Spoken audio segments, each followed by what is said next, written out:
Don't be afraid. Just because you're a female, don't count yourself out. The old saying, you got to work twice as hard to be half as good, is not true. You can step up and fill a man's shoes. All you got to do is put them on. That's what I did. I just put them on.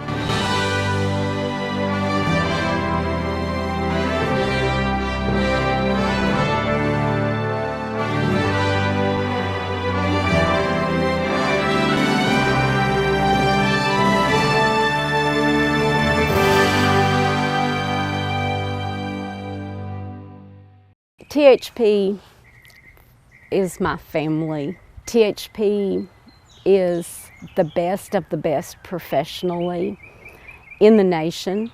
They are well respected, they're professional, they're highly trained, and now they're equipped with cutting edge technology. So they are both personally and professionally a part of my life.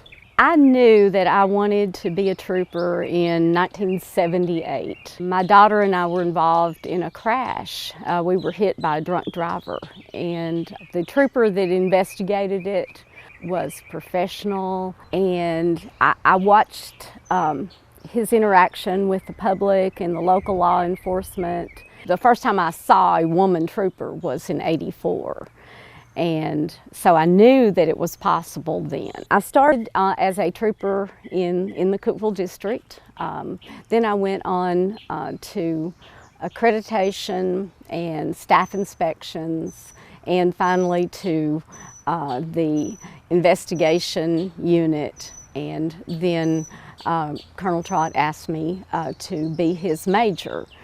And I was so honored and felt like I could do the job, but I was just so honored that there were so many people that he could have asked that were qualified. So I was very honored and humbled to have been chosen. Once I was promoted to major, I felt that obligation to do something to help the women in law enforcement. And so I was able to develop and coordinate the Women in Law Enforcement Conference with the Colonel's support and the Commissioner's support. We had the first conference for women in law enforcement in 2013. We had 200 people attend. When we first started planning it, that we would have maybe 50. And the interest was huge because there has not been anything like that in Tennessee.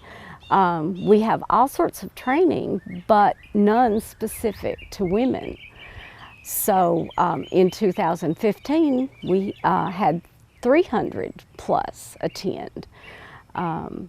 We were able to bring in the top women leaders from across the country and have them talk to these women, and they were examples of what you can accomplish if you prepare yourself. And so that is the accomplishment that I'm proudest of, is providing some leadership training and role models to not only the women of THP, but women from law enforcement agencies across Tennessee and across the United States. I became interested in law enforcement right after college at Tennessee Tech, and then I went and pursued my criminal justice degree. I was interested in law enforcement at the time, but I had met a couple of troopers in the Roane County area, and I just saw the professionalism that the Tennessee Highway Patrol had, and I wanted to be part of that elite agency. I knew that was a lot for me. Even though I want to be in law enforcement, I knew the Tennessee Highway Patrol was a lot for me. There's been so many different instances that have made impacts on me, you know, whether it be, there's things that are great and things that are bad. You know, Steve Triplett was a Reconstructionist, and his passion for crash reconstructionists ignited my passion, and I knew that was something I really, you know, I think I got that from him. So he influenced me to get involved in crash reconstruction. My advice for any women that were interested in pursuing a career in law enforcement, you have to have that calling or that need to go out and serve, to help people. You can't just do it if you just want a job or a paycheck. This is a very rewarding career. It's never boring. You're never stagnant in this job. I think the Highway Patrol is, the Tennessee Highway Patrol is the most professional organization there is. You have so many opportunities available. In my career, I've got to be, like I said, I was a road trooper. I've got to work with executive protection, which is protecting dignitaries. I've got to I've worked in training. I was a drill instructor for 3 different academies. There's so many avenues that you can get into, whether it be dignitary protection, special programs. It's not all. Some people think that the Highway Patrol just writes tickets. It's not. There's so many different avenues, and I've been rewarded so much. I've got to meet, in my career, 4 presidents. There's so many rewards. I think of all the things that I've gotten to do that I never would have had the opportunity to do if I had not chosen this career. When I was in driver's license, I met Major Sanders, and she was a trooper and she was in criminal investigations. And I admired her a lot. I went to a class because I was learning DL fraud, and they sent me to a criminal investigation, and I thought, you know, that was what I wanted to do all my life, and I was like, there's a girl and she's doing it. So I always was like, I looked up to her. But when I got out of the academy, there was 14 females. I made number 14 in the whole state. So I didn't work with a lot of female troopers, or I wasn't around a lot of female troopers. But when we were around each other, it was like, you know, you just felt better. You know, you just felt like it was cool that there was another girl around. But she had a lot to, watching her move up in her career, yeah, it gave me a lot of pride for her and for knowing that women could do that. Major Blair, she has taken us women and she just took us under her wing. She wants us to succeed. She's retired now, but it's like she's still here. Another one is Major Sanders. I mean, you look at her and you see how far she's come, you know, and I want to be in her shoes one day. Another one is Lieutenant Heatherly. As a matter of fact, she wrote me my first trooper ticket a long time ago. So she's, you know, I mean, look how far she's come. There's a lot of women. There's even women outside of the Highway Patrol that have impacted my life. Like Donald Huddleston, she was a sheriff's deputy. She was my SRO officer my 9th grade year of high school, and I still talk to her. I didn't even know women could be in law enforcement until I met her. Major Blair was a huge, she had a huge impact on me. She was my captain when I was in OPR. I felt like, you know, she taught me so much. She was a huge impact on me, as well as Major Sanders. But there's no place that a female can't go on this job. I mean, I'm not looking personally myself at this point for colonel, because I can't even imagine what it would be like to be colonel, but I'm looking to be able to actually be able to do that at one point in time if I wanted to. If I work hard and I learn my job, and you know, that ceiling's broken now. That glass ceiling is gone, it's broken. We can rise to the top just as well as anybody else can. A trooper came to my school when I was 7, and you know, got to look in his car and he talked to us and all that, and I went home, I'm like, that's what I'm going to do. And I never changed as much as my parents wanted me to as I grew older and didn't get very bigger, but not very much bigger, but I stuck with it. When we would go on vacations and you would see the trooper pull up on the interstate, and I've always wondered, where are they coming from? Because it always seemed like it was just out of nowhere, poof, there it was. And then everybody just kind of like fell back behind the trooper and nobody wanted to pass. And then, you know, fast forward so many years, and then I got the chance to be that trooper that just magically appeared.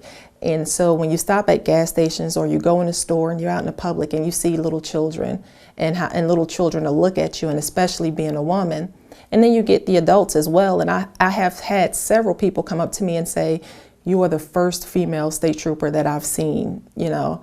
So that, in a way, is kind of good. And it's kind of sad because I feel like we need more representation out there as far as female troopers are concerned. But it kind of makes me feel good in a sense that, you know, it was a tough road to get here. It wasn't easy. So I'm very proud of the position that I have now. I grew up on a farm in Virginia, Southwest Virginia, so I was pretty much a tomboy.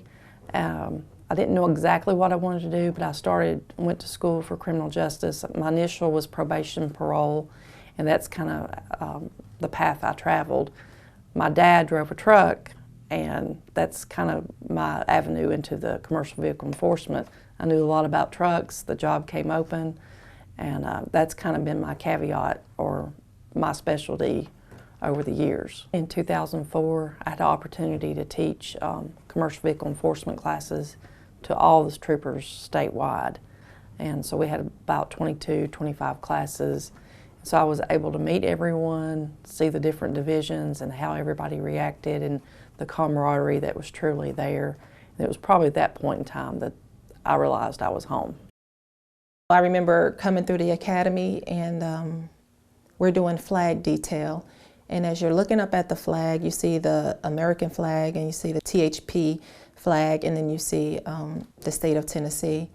And you don't really think about, like, you know it, but it kind of sits at the back of your brain. And then you're sitting there and you're looking at it and you're like, this is something that you're willing to die for. So if you're not willing to die for it, then this is not the career for you. So it really means a lot to me. I take it very seriously. It's a part of who I am, and I love it. Once I made lieutenant, then I was chosen basically to be over the Dignitary detail for the Knoxville district. I was selected to go to the Dignitary training at our training center. The Dignitary training basically is teaching us how to perform our job very well with taking care of the governor, the First Lady, their families, and also any kind of VIPs or dignitaries that come into the district. Governor Haslam is from Knoxville. It's very, very busy here. I can't even begin to tell you how many governor details I've done in Knoxville. I have 11 different, between sergeants and troopers that work in the Dignitary that are trained that I choose from or assign them for Dignitary details throughout any event that he has, and when he comes, the First Lady or the family or who we need to be protecting at that time. I was basically the lead on the presidential visit when the president and the vice president came to Knoxville. So that was a pretty big, you know, it was kind of a nervous, but I felt like I knew exactly what I needed to do on the THP side. I worked with the different agencies on doing that detail, so that was pretty, you know, that's kind of a big deal to me. I mean, it's how many people can say, hey, I planned this for the state agency, you know, for the presidential, you know, detail, the vice president, you know, detail. How many people can say that? You know, there's just a few of us that can really say that throughout our career. So it's a pretty big deal, I think. Pretty proud that they trust me with that. I'm very proud of her. She's one of the hardest workers I've ever met in this job. She's very dedicated to the highway patrol. I mean, she's constantly working night and day. Anybody needs anything, they call, she's there. And it don't really affect her home life. She's still, you know, a great wife, a great mother, a great grandmother, or Mimi, she likes to say. But I have a great respect for how far she's gone and how far she probably will go. So when he came back from his second deployment, he was able to get hired with THP, and I was very proud because he's a really tough guy. He's a hard worker. He's very organized. He's very, you know, he articulates so well in this job, and I like to call people the 360. That's my thing as a lieutenant. If you're a 180, you're doing half your job. If you're a 360, then you're what we need. My advice to anyone considering law enforcement as a career is to continue higher education first and go into law enforcement with the Tennessee Highway Patrol. Of course, I think they are the best of the best. For women specifically, my advice to them is to not try to be just one of the guys, but to be the best trooper you can be. Prepare yourself, get all of the training possible, and pride yourself in being the best trooper. And be prepared for that supervisory role that comes up, and the next, and the next.